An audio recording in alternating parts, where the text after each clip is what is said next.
ബൈക്കിനെ ഇഷ്ടപ്പെടുന്ന മിക്ക ബൈക്ക് പ്രേമികളുടെ ഒരു ഡ്രീം വാഹനമാണ് ഒരു റോയൽ എൻഫീൽഡ് എന്ന് പറയുന്നത്. അത്യാവശ്യം ശരാശരി എല്ലാ ബൈക്ക് പ്രേമികളുടെയും ആഗ്രഹമാണ് ഒരു റോയൽ എൻഫീൽഡ് സ്വന്തമാക്കുക എന്നുള്ളതും. അപ്പോൾ ഈ 2020 റോയൽ എൻഫീൽഡിൻ്റെ ലൈനപ്പിലേക്ക് ഏറ്റവും പുതിയതായിട്ട് വന്നൊരു വാഹനമാണ് മീറ്റിയോർ 350 എന്ന് പറയുന്നത്. അതായത് മുമ്പുണ്ടായിരുന്ന തണ്ടർബേർഡിനെയും തണ്ടർബേർഡ് എക്സിനെയും റീപ്ലേസ് ചെയ്തിട്ടാണ് ഈ ഒരു മീറ്റിയോർ 350യെ കൊണ്ടുവന്നിരിക്കുന്നത്. അത് കാണാനുള്ളൊരു സിമിലാരിറ്റി ഒഴിച്ചു കഴിഞ്ഞാൽ ഒരു ഓൾ ന്യൂ വാഹനമാണെന്നാണ് റോയൽ എൻഫീൽഡ് അവകാശപ്പെടുന്നതും. അപ്പോൾ നമ്മൾ ഇന്ന് പോകുന്നത് റോയൽ എൻഫീൽഡ് മീറ്റിയോർ 350യുടെ ഒരു ഡീറ്റെയിൽഡ് റിവ്യൂയിലേക്കാണ്. അപ്പോൾ നമ്മുടെ ചാനൽ ഇതുവരെ ആരും സബ്സ്ക്രൈബ് ചെയ്തിട്ടില്ലെങ്കിൽ സബ്സ്ക്രൈബ് ചെയ്യാൻ മറക്കണ്ട. ഞാൻ താരിഖ് ഹുസൈൻ, ഡ്രൈഫയുടെ ഏറ്റവും പുതിയ റൈഡിലേക്ക് എല്ലാവർക്കും സ്വാഗതം.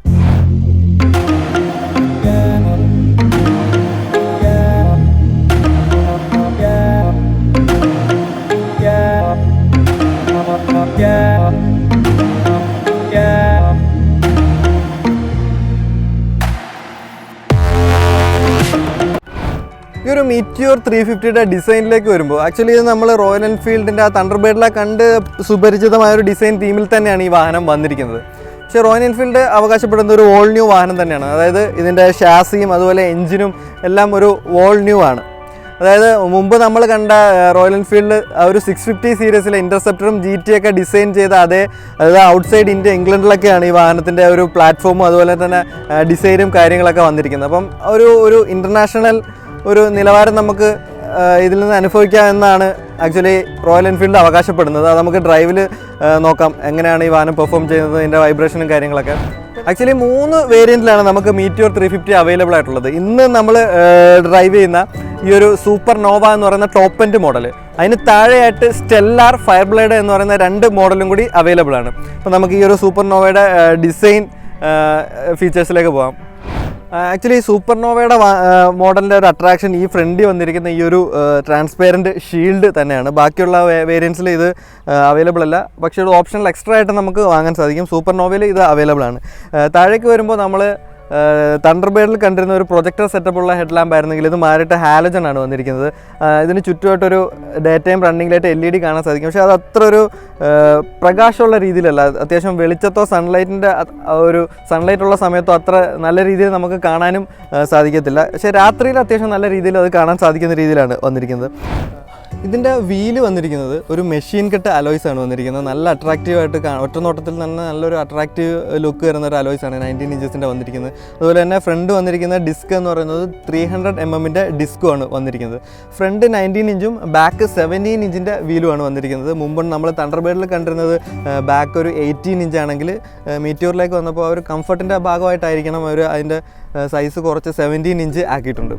അപ്പോൾ ഇതിൻ്റെ മീറ്റർ കൺസോൾ വന്നിരിക്കുന്നത് അത്യാവശ്യം നല്ല റീഡബിൾ ആയിട്ടുള്ള വലിയ മീറ്റർ കൺസോൾ തന്നെയാണ് വന്നിരിക്കുന്നത്. അത്യാവശ്യം മോഡേൺ ആയിട്ടുള്ള മീറ്റർ കൺസോളാണ് വന്നിരിക്കുന്നത്. സ്പീഡോമീറ്റർ വന്നിരിക്കുന്നത് നല്ല റീഡബിൾ ആയിട്ടുള്ള രീതിയിലാണ് വന്നിരിക്കുന്നത്. അതുപോലെ തന്നെ ഞാൻ ശ്രദ്ധിച്ചത് RPM മീറ്റർ വന്നിട്ടില്ല എന്നുള്ളതാണ്. അപ്പോൾ അതിൻ്റെ നടുക്കായിട്ട് നമുക്ക് ചെറിയൊരു ഡിജിറ്റൽ ഡിസ്പ്ലേ കാണാൻ സാധിക്കും. അതിനകത്ത് നമുക്ക് 12 ഗേജും അതുപോലെ തന്നെ ഗിയർ പൊസിഷൻ ഇൻഡിക്കേറ്റർ മിക്ക കാര്യങ്ങളും കാണാൻ സാധിക്കും. ഇതിൻ്റെ സൈഡിലായിട്ട് ചെറിയൊരു കളർ ഡിസ്പ്ലേ റോയൽ എൻഫീൽഡ് കൊണ്ടുവന്നിട്ടുണ്ട്. ഇത് നമുക്ക് റോയൽ എൻഫീൽഡ് ആപ്പ് യൂസ് ചെയ്ത് ഈ വാഹനത്തെ ബ്ലൂടൂത്തുമായിട്ട് കണക്ട് ചെയ്ത് കഴിഞ്ഞാൽ ഇതിനകത്ത് നാവിഗേഷൻ യൂസ് ചെയ്യാം എന്നുള്ളതാണ്. അപ്പോൾ നാവിഗേഷൻ ഒഴിച്ചു കഴിഞ്ഞാൽ വേറെ പ്രത്യേകിച്ച് ഫംഗ്ഷനോ കാര്യങ്ങളോ ആ ചെറിയ സ്ക്രീനിൽ വരുന്നില്ല. അത് ടൈം മാത്രം കാണിച്ചുകൊണ്ടിരിക്കുന്ന ഒരു ഓപ്ഷൻ മാത്രമേ അതിനകത്ത് വരുന്നുള്ളൂ. ആക്ച്വലി അതൊരു കളർ ഡിസ്പ്ലേ ആണ്. അതിനകത്തും കൂടെ വേറെ എന്തെങ്കിലും ചില ഓപ്ഷൻസോ കാര്യങ്ങളോ കൊടുത്തിരുന്നെങ്കിൽ കുറച്ചുകൂടെ രസമായിരുന്നേനെ എന്ന് എനിക്ക് തോന്നുന്നു. അതുപോലെ തന്നെ ഈ വാഹനത്തിൻ്റെ ഒരു റൈഡിങ് പൊസിഷനും ഹാൻഡിലിൻ്റെ പൊസിഷനും എല്ലാം നമുക്ക് ഹൈവേയിൽ വളരെയധികം കംഫർട്ടായിട്ടൊന്ന് ക്രൂസ് ചെയ്ത് റൈഡ് ചെയ്യാൻ പറ്റുന്ന രീതിയിലുള്ള സെറ്റിങ്സാണ് ഈ വാഹനത്തിൽ വന്നിരിക്കുന്നത്. അതുപോലെ തന്നെ നല്ല ഗ്രിപ്പുള്ള ഹാൻഡിൽ ബാറുകളും എല്ലാം വന്നിട്ടുണ്ട്. അതുപോലെ തന്നെ സ്വിച്ചിൻ്റെ ക്വാളിറ്റീസും കാര്യങ്ങളെല്ലാം ഒരു ആവറേജ് ക്വാളിറ്റി തന്നെയാണ് വരുന്നത്. പിന്നെ എനിക്ക് ഇഷ്ടപ്പെട്ടത് ഇതിൻ്റെ ഈ ക്ലച്ചിൻ്റെയും ബ്രേക്കിൻ്റെയും ലിവറിൻ്റെ ഒരു ഫിനിഷിങ്ങും ആ ഒരു ഡിസൈനും കാര്യങ്ങളൊക്കെ നല്ല അട്രാക്റ്റീവാണ്. അതുപോലെ തന്നെ ഈ ഒരു ക്രോം ഫിനിഷിലുള്ള മിറേഴ്സും നല്ലൊരു ലുക്ക് കൊടുക്കുന്നുണ്ട് വാഹനത്തിന്. ഇതിൻ്റെ ഒരു ഫ്യൂൽ ടാങ്കിൻ്റെ ഡിസൈനിലേക്ക് വരുമ്പോൾ തണ്ടർബേർഡിൽ നിന്നും വ്യത്യസ്തമായി തണ്ടർബേർഡിൽ ഒരു 20 ലിറ്ററിൻ്റെ ടാങ്കാണ് വന്നിരുന്നെങ്കിൽ ഇതിൽ അവർ റെഡ്യൂസ് ചെയ്തിട്ട് ഒരു 15 ലിറ്ററിൻ്റെ ടാങ്കാക്കി മാറ്റിയിട്ടുണ്ട്. അതുപോലെ തന്നെ ഈ വന്നിരിക്കുന്ന ഈ റോയൽ എൻഫീൽഡ് എന്ന് എഴുതിയേക്കുന്ന ഇതൊക്കെ ഒരു പുതിയ ഡിസൈൻ തീമിലാണ് വന്നിരിക്കുന്നത്. അതുപോലെ തന്നെ ഫ്യൂൽ ക്യാപ്പ് എല്ലാം ഒരു ക്രോം ഫിനിഷ് തന്നെ നല്ലൊരു പ്രീമിയം ക്വാളിറ്റി തന്നെ വരുന്നുണ്ട്. സൈഡിലേക്ക് വരുമ്പോഴും ഈ സൈഡിൽ വലിയൊരു പുതുമ നമുക്ക് കാണാൻ സാധിക്കുന്നെങ്കിലും ഇല്ലെങ്കിലും പെട്ടെന്ന് ഒരു മീറ്റിയോർ ആണ് എന്ന് നമുക്ക് ഐഡൻറ്റിഫൈ ചെയ്യാൻ പറ്റുന്ന രീതിയിലുള്ള ഡിസൈൻ ചേഞ്ചസും കാര്യങ്ങളെല്ലാം വന്നിട്ടുണ്ട്. അതുപോലെ തന്നെ ഈ സീറ്റിൻ്റെ കാര്യവും എടുത്ത് പറയേണ്ടതാണ്. അത്യാവശ്യം നമ്മൾ വലിയൊരു പ്രീമിയം വാഹനത്തിലൊക്കെ ഇരുന്ന് കംഫർട്ടായിട്ട് റൈഡ് ചെയ്യാൻ പറ്റുന്ന രീതിയിലുള്ളൊരു സീറ്റിംഗ് പൊസിഷനാണ് വന്നിരിക്കുന്നത്. 765 mm ആണ് ഇതിൻ്റെ ഒരു റൈഡിങ് സീറ്റിൻ്റെ ഹൈറ്റും വരുന്നത്. ബാക്കിലെ പില്ലിയൻ റൈഡറിനായിട്ടൊരു ബാക്ക് റെസ്റ്റും കാര്യങ്ങളൊക്കെ റോയൽ എൻഫീൽഡ് കൊടുത്തിട്ടുണ്ട്. അപ്പോൾ ഇതിൻ്റെ മീറ്റിയോറിൻ്റെ ബാക്ക് പോർഷൻ വളരെ സിമ്പിളായിട്ട് തന്നെ റോയൽ എൻഫീൽഡ് നിലനിർത്തിയിട്ടുണ്ട്. ഈ വരുന്ന മഡ്ഗാർഡ് കുറച്ച് വീതിയുള്ള രീതിയിലാണ്, കുറച്ച് വലിപ്പം നമുക്ക് ഫീൽ ചെയ്യുന്ന രീതിയിലാണ് കൊണ്ടുവന്നിരിക്കുന്നത്. അതുപോലെ തന്നെ ഈ ഒരു റൗണ്ട് ഷേപ്പിലുള്ള വളരെ ചെറിയൊരു ടെയിൽ ലാമ്പാണ് കൊണ്ടുവന്നിരിക്കുന്നത്. അതും സത്യത്തിലൊരു യുണീക്ക്നെസ്, ഒരു പുതുമയൊക്കെ കൊണ്ടുവരുന്നുണ്ട്. അതുപോലെ തന്നെ ഈ ഒരു ബാക്ക് റെസ്റ്റിൻ്റെ ബാക്കിലായിട്ട് റോയൽ എൻഫീൽഡ് എന്നുള്ള ഒരു ബാഡ്ജിങ്ങും കാണാൻ സാധിക്കും. ഈ ഒരു ഇൻഡിക്കേറ്റേഴ്സ് എല്ലാം വന്നിരിക്കുന്നത് ഒരു ക്രോം ഫിനിഷിൽ തന്നെയൊക്കെയാണ്. അതുപോലെ തന്നെ ഈ സൈഡിൽ വന്നിരിക്കുന്നത് ഈ എക്സോസ്റ്റ് കുറച്ച് ലോ ആയിട്ടുള്ളൊരു പൊസിഷനിലാണ് എക്സോസ്റ്റിന് ആക്ച്വലി ഈ വാഹനത്തിൽ റോയൽ എൻഫീൽഡ് പ്ലേസ് ചെയ്തിരിക്കുന്നത്. ഞാൻ നേരത്തെ പറഞ്ഞ പോലെ 17 ഇഞ്ചിൻ്റെ ഒരു മെഷീൻ കട്ട് അലോയ്സും ടയറും എല്ലാം കാണാൻ സാധിക്കും. അതുപോലെ തന്നെ ഒരു 270 mm ഡിസ്ക്കാണ് ബാക്കിൽ വന്നിരിക്കുന്നത്. അപ്പോൾ ഇത്രയൊക്കെയാണ് ആ ഒരു മാറി വന്നിരിക്കുന്ന ഒരു ഡിസൈനിൻ്റെ കാര്യങ്ങളൊക്കെ. ഇനി നമുക്ക് ആ ഒരു എഞ്ചിനും അതിൻ്റെ ഷാസിയുടെ കാര്യങ്ങളിലേക്ക് പോകാം. ഇത് ആക്ച്വലി റോയൽ എൻഫീൽഡിൻ്റെ ഒരു ഓൾഡ് എഞ്ചിനാണ് ഈ വന്നിരിക്കുന്നത്. ഈ ഒരു 350cc എഞ്ചിൻ മുമ്പ് ഉണ്ടായിരുന്ന എഞ്ചിനിൽ നിന്ന് വ്യത്യസ്തമായി ഇതിനകത്തൊരു പുഷ് റോഡ് ആക്ച്വേഷൻ സിസ്റ്റം മാറിയിട്ട് ഒരു സിംഗിൾ ഓവർഹെഡ് ക്യാം ഷാഫ്റ്റുള്ള എഞ്ചിനായിട്ടാണ് കൊണ്ടുവന്നിരിക്കുന്നത്. അതുപോലെ തന്നെ വൈബ്രേഷൻ കുറയ്ക്കാനായിട്ട് ഒരു ബാലൻസർ ഷാഫ്റ്റൊക്കെ ഇതിനകത്ത് കൊടുത്തിട്ടുണ്ട് എന്നുള്ളതാണ് റോയൽ എൻഫീൽഡ് പുതിയതായിട്ടിനകത്ത് പറയുന്നൊരു കാര്യം. അതായത് ഇനി വരാൻ പോകുന്ന അത്യാവശ്യം റോയൽ എൻഫീൽഡിൻ്റെ ക്ലാസിക് അതുപോലെ തന്നെ മിക്ക വാഹനങ്ങളിൽ നമ്മൾ കാണാൻ പോകുന്നത് ഈ ഒരു ഏറ്റവും പുതിയ 350cc എഞ്ചിനായിരിക്കും. ഇത് മുമ്പുണ്ടായിരുന്ന ഒരു 346cc ആണെങ്കിൽ ഇപ്പോൾ വന്നിരിക്കുന്ന ഒരു 349cc എഞ്ചിനാണ്. അപ്പോൾ ഇതിൻ്റെ BHP എന്ന് പറയുന്നത് ഒരു 20.2 BHPയും അതുപോലെ തന്നെ 27 Nm ടോർക്കും വരുന്നുണ്ട്. മുമ്പുണ്ടായിരുന്ന വാഹനം ഒരു 28 ആയിരുന്നെങ്കിൽ ഇതിൽ 1 Nm ടോർക്കിൻ്റെ ഒരു റിഡക്ഷനും കൂടി ഇതിനകത്ത് വന്നിട്ടുണ്ട്. അതുപോലെ തന്നെ ഈ എഞ്ചിൻ്റെ ഫിനിഷും കാര്യങ്ങളൊക്കെ നല്ലൊരു പ്രീമിയംനെസ് തോന്നിക്കുന്ന രീതിയിലാണ്.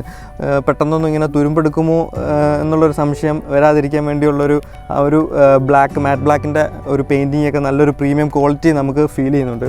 ഇപ്പോൾ ഈ വാഹനത്തിൻ്റെ ഒരു കൂളിംഗ് സിസ്റ്റം വന്നിരിക്കുന്നത് എയർ കൂൾഡും അതുപോലെ തന്നെ ഓയിൽ കൂൾഡും ആയിട്ടുള്ളൊരു പിസ്റ്റൻ്റെ സെറ്റപ്പാണ് ഇതിനകത്ത് വന്നിരിക്കുന്നത്. അതായത് ഇതിൻ്റെ പിസ്റ്റണിന് ചുറ്റുമായിട്ട് ഓയിലിൻ്റെ ഒരു സർക്കുലേഷനും കൂടി റോയൽ എൻഫീൽഡ് കൊണ്ടുവന്നിട്ടുണ്ട്. കൂടുതൽ എഫിഷ്യൻ്റ് ആയിട്ടുള്ളൊരു കൂളിംഗ് കൊണ്ടുവരാൻ വേണ്ടിയിട്ടാണ് അങ്ങനത്തെ ഒരു സെറ്റപ്പ് റോയൽ എൻഫീൽഡിനകത്ത് കൊണ്ടുവന്നിരിക്കുന്നത്. അതുപോലെ തന്നെ ഇതിനകത്ത് വന്നിരിക്കുന്ന പ്രധാന മറ്റൊരു മാറ്റം ഇതിനകത്ത് വന്നിരിക്കുന്നത് ഇതിൻ്റെ ഷാസിയാണ്.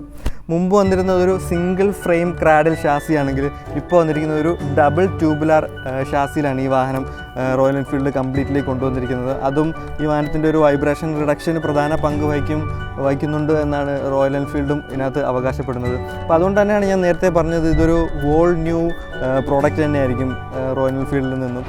അപ്പോൾ ഇതൊരു ഓൾഡ് എഞ്ചിൻ ആയതുകൊണ്ടും ഇതൊരു റോയൽ എൻഫീൽഡ് ആയതുകൊണ്ടും ഇതിൻ്റെ ഒരു സൗണ്ട് എങ്ങനെയാണെന്ന് അറിയാൻ പലർക്കും ആകാംക്ഷയുള്ളൊരു കാര്യമാണ് ഒരു റോയൽ എൻഫീൽഡിൻ്റെ സൗണ്ട്. അപ്പോൾ നമുക്ക് അതിൻ്റെ സൗണ്ട് ഒന്ന് നോക്കാം. അപ്പം ഇതാണ് ഇതിൻ്റെ അത്യാവശ്യം നല്ല തഡുള്ളൊരു സൗണ്ട് തന്നെയാണ്. പഴയ റോയൽ എൻഫീൽഡിലെ പോലെ സൗണ്ടിൽ വലിയ റിഡക്ഷനും കാര്യങ്ങളൊന്നും വന്നിട്ടില്ല. എന്നാലും സൗണ്ടിൽ തന്നെ ഒരു റിഫൈൻമെൻറ്റ് ഫീൽ ചെയ്യുന്ന ഒരു സൗണ്ടാണ് ആക്ച്വലി. റോയൽ എൻഫീൽഡിൻ്റെ ലൈനപ്പിൽ ഏറ്റവും വൈബ്രേഷൻ കുറഞ്ഞൊരു വാഹനം ഇതാണ് എന്നാണ് റോയൽ എൻഫീൽഡ് അവകാശപ്പെടുന്നത്. ആക്ച്വലി നമുക്കൊരു വീഡിയോയിലൂടെ അതിൻ്റെ വൈബ്രേഷൻ ലെവൽ കാണിക്കാൻ സാധിക്കില്ല. അതുകൊണ്ട് ഞാൻ ഒരു ഗ്ലാസ് വെള്ളം ഈ വാഹനത്തിൽ വെച്ചിട്ട് ഇതിനെ കുറച്ച് റവ് ചെയ്ത് കാണിച്ചു തരാം. അപ്പോൾ നിങ്ങൾക്ക് മനസ്സിലാവും എന്തോരം വൈബ്രേഷൻ ഈ വാഹനത്തിൻ്റെ സീറ്റിലേക്കും ബോഡിയിലേക്കൊക്കെ വരുന്നുണ്ട് എന്നുള്ളത്. അപ്പോൾ ഇത് ഒരു ഗ്ലാസ് വെള്ളമാണ് ഇതിൻ്റെ റൈഡർ സീറ്റിലാണ് വെച്ചിരിക്കുന്നത്. ആക്ച്വലി ഇപ്പം വണ്ടി സ്റ്റാർട്ട് ചെയ്തിട്ടിരിക്കുകയാണ്, റവൊന്നും ചെയ്തിട്ടില്ല. ഒരു തീരെ വൈബ്രേഷനോ കാര്യങ്ങളോ ഒന്നും ഇതിനകത്ത് നമുക്ക് ഫീൽ ചെയ്യുന്നില്ല. വെള്ളം അത്യാവശ്യം വളരെ ഒരു വൈബ്രേഷനൊന്നും ഈ വെള്ളത്തിൽ വരുന്നില്ല. ഞാനത് റവ് ചെയ്ത് കാണിക്കാം.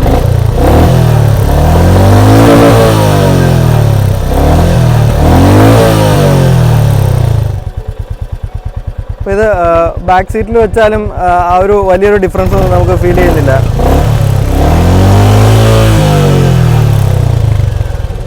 ആക്ച്വലി നമ്മൾ വളരെയധികം ഫുള്ള് ത്രോട്ടിൽ കൊടുക്കുമ്പോൾ മാത്രമേ ഈ വെള്ളത്തിനകത്ത് അത്യാവശ്യം ചെറിയൊരു വൈബ്രേഷൻ നമുക്ക് ഫീൽ ചെയ്യുന്നുള്ളൂ. അപ്പോൾ അതിൽ നിന്ന് തന്നെ മനസ്സിലാക്കാം അത്യാവശ്യം ഈ ഒരു ലൈനപ്പിൽ ഏറ്റവും റിഫൈൻഡ് ആയിട്ടുള്ള ഏറ്റവും വൈബ്രേഷൻ കുറഞ്ഞൊരു വാഹനവും ഇതാണ് എന്ന് നമുക്ക് മനസ്സിലാക്കാൻ സാധിക്കും.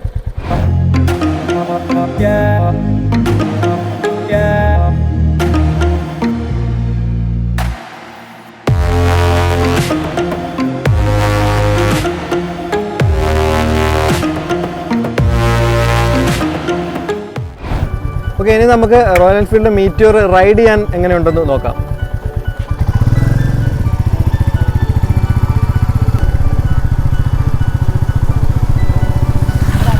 ഓക്കെ, നമുക്കിനി റോയൽ എൻഫീൽഡിൻ്റെ ഈ ഒരു റൈഡിലേക്ക് പോകാം. അപ്പോൾ ഇനിഷ്യലി തന്നെ ഫീൽ ചെയ്യുന്നത് മറ്റേ നമ്മുടെ റോയൽ എൻഫീൽഡ് ക്ലാസിക് അതുപോലെ തന്നെ പഴയ തണ്ടർബേർഡൊക്കെ ഓടിച്ചിരുന്നത് വളരെ വലിയൊരു ഡിഫറൻസ് നമുക്ക് ആക്ച്വലി ഈ വാഹനം ഓടിക്കുമ്പോൾ തന്നെ നമുക്ക് ഫീൽ ചെയ്യുന്നുണ്ട്. കാര്യം ഒന്ന് ഇതിൻ്റെ റിഫൈൻമെൻറ്റിൻ്റെ കാര്യത്തിലും അതുപോലെ തന്നെ വൈബ്രേഷൻ്റെ കാര്യത്തിലും നല്ലൊരു റിഡക്ഷൻ വന്നിട്ടുണ്ട്. ടോപ്പ് എൻഡ് പോകുമ്പോൾ മാത്രമേ അത്യാവശ്യം നമുക്കൊരു വൈബ്രേഷൻ ഫീൽ ചെയ്യുന്നുള്ളൂ എന്നുള്ളതും ആക്ച്വലി നമ്മൾ എടുത്തു പറയേണ്ട ഒരു കാര്യമാണ്. അതുപോലെ തന്നെ അത്യാവശ്യം നല്ല സ്പീഡും നമുക്കിതിനകത്ത് ക്യാരി ചെയ്യാൻ പറ്റുന്നുണ്ട്. കുറച്ചുകൂടെ പവർഫുൾ ആയിട്ടുള്ളൊരു വാഹനം കൂടിയാണ് ഈ മീറ്റിയോർ 350 വന്നിരിക്കുന്നത്. അതായത് ഒരു കമ്പാരിസന് വേണ്ടി പറയുകയാണെങ്കിൽ ക്ലാസിക് 350യുടെ ഒരു 0 to 100 വന്നിരിക്കുന്നത് ഏകദേശം 25 സെക്കൻഡാണ്. എന്നാൽ ഈ വാഹനത്തിൻ്റെ ഒരു 0 to 100 നമുക്ക് പറയാൻ സാധിക്കുന്നത് ഏകദേശം ഒരു 17 സെക്കൻഡ്, അതൊരു 7 സെക്കൻഡിൻ്റെ 8 സെക്കൻഡോളം ഡിഫറൻസ് തന്നെ നമുക്ക് ആ ഒരു പെർഫോമൻസിൽ കിട്ടുന്നുണ്ട്. ആക്ച്വലി ഈ ഒരു റോയൽ എൻഫീൽഡിൻ്റെ ബൈക്കിനെ സംബന്ധിച്ചോളം വലിയൊരു ഇമ്പ്രൂവ്മെൻറ്റ് തന്നെയാണ് വന്നിരിക്കുന്നത്. അതുപോലെ തന്നെ ഇതിൻ്റെ വേറെ ഇതിൻ്റെ കംഫർട്ടിൻ്റെ കാര്യം, അതുപോലെ തന്നെ റൈഡിങ്ങിൽ നമുക്ക് കോൺഫിഡൻസ് തരുന്ന മറ്റൊരു കാര്യം ഇതിനകത്ത് വന്നിരിക്കുന്ന ഈ ഒരു ഡുവൽ ചാനൽ ABS ആണ്. ഫ്രണ്ട് 300 mm ബാക്ക് 270 ഡിസ്ക് ആയതുകൊണ്ട് തന്നെ നല്ല കോൺഫിഡൻസ് തരുന്ന ബൈറ്റുള്ള ബ്രേക്ക് തന്നെയാണ് വന്നിരിക്കുന്നത്. ഇനിഷ്യലി ബൈറ്റ് കുറച്ചാണ് നമുക്ക് ഫീൽ ചെയ്യുന്നതെങ്കിലും നമ്മൾ കണ്ടിന്യൂസ് ആയിട്ട് ബ്രേക്ക് അപ്ലൈ ചെയ്യുമ്പോൾ നമുക്ക് കോൺഫിഡൻസ് തരുന്ന രീതിയിൽ തന്നെയാണ് ഇതിൻ്റെ ബ്രേക്കിംഗ് സിസ്റ്റവും കാര്യങ്ങളെല്ലാം വന്നിരിക്കുന്നത്.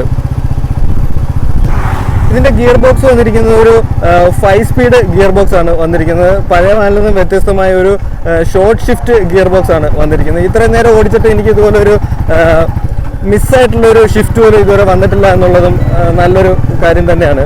അതുപോലെ തന്നെ എടുത്തു പറയേണ്ടത് ഈ വാഹനത്തിൻ്റെ ഒരു റൈഡിങ് പൊസിഷനാണ്. നമുക്ക് വളരെ കാം ആൻഡ് ക്വയറ്റ് ആയിട്ട് നമുക്ക് ഇരുന്ന് റൈഡ് ചെയ്യാൻ പറ്റുന്ന രീതിയിലാണ്. ആക്ച്വലി എനിക്ക് ഈ വാഹനത്തിനെ തണ്ടർബേർഡിൻ്റെ റൈഡിങ് പൊസിഷനിൽ നിന്നും കുറച്ചുകൂടി നല്ല രീതിയിൽ നമുക്ക് നല്ല സ്റ്റേൺ ആയിട്ട് അപ്രൈറ്റ് ആയിട്ട് തന്നെ ഇരുന്ന് റൈഡ് ചെയ്യാൻ പറ്റുന്ന ഒരു റൈഡിങ് പൊസിഷനാണ് ഈ വാഹനം നമുക്ക് തരുന്നത്. അത് വളരെ കംഫർട്ടിൻ്റെ കാര്യത്തിൽ മുന്നിൽ നിൽക്കുന്ന ഒരു കാര്യം തന്നെയാണ് ഈ ഒരു റൈഡിങ് പൊസിഷൻ. അതുപോലെ എൻ്റെ ക്ലച്ച് വന്നിരിക്കുന്നത് സ്ലിപ്പർ ക്ലച്ച് അല്ല, പക്ഷേ സ്ലിപ്പർ ക്ലച്ച് ആയിരുന്നു ഈ ഒരു പ്രൈസ് റേഞ്ചിൽ സ്ലിപ്പർ ക്ലച്ച് ആയിരുന്നു വന്നിരുന്നെങ്കിൽ കുറച്ചുകൂടെ നല്ലൊരു കാര്യമായിരുന്നേനെ.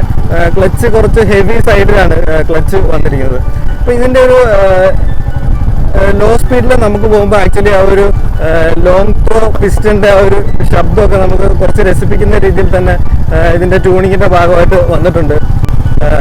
അത്യാവശ്യം ടോർക്കി ആയിട്ടുള്ളൊരു എഞ്ചിനാണ്. ലോ സ്പീഡിലും അത്യാവശ്യം ലോ RPMലും അത്യാവശ്യം സ്പീഡ് അല്ലെങ്കിൽ ലോ RPMൽ നിന്ന് കൈ കൊടുക്കുമ്പോഴും അത്യാവശ്യം നല്ലൊരു സ്പീഡ് നമുക്ക് പിക്കപ്പ് ചെയ്യാൻ പറ്റുന്ന രീതിയിലുമാണ് റോയൽ എൻഫീൽഡിൻ്റെ ട്യൂണിങ് കൊണ്ടുവന്നിരിക്കുന്നത്. അപ്പോൾ ഈ ഒരു വാഹനത്തിൻ്റെ പ്രൈസ് റേഞ്ച് പറയുകയാണെങ്കിൽ മീറ്റിയോർ 350യുടെ 175 lakhs to 190 lakhs ആണ് ഇതിന് എക്സ് ഷോറൂം പ്രൈസ് വരുന്നത്.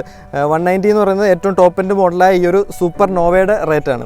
അപ്പോൾ ഈ വാഹനത്തിൻ്റെ ഒരു ഓവറോൾ ഇംപ്രഷൻ പറയുകയാണെങ്കിൽ ഈ ഒരു പ്രൈസ് റേഞ്ചിൽ വാങ്ങാൻ പറ്റിയ ഏറ്റവും കംഫർട്ടായിട്ടുള്ള അത്യാവശ്യം ഫീച്ചേഴ്സും കാര്യങ്ങളൊക്കെ തരുന്ന ഒരു ഹൈവേ ക്രൂയിസറാണ് മീറ്റിയോർ 350.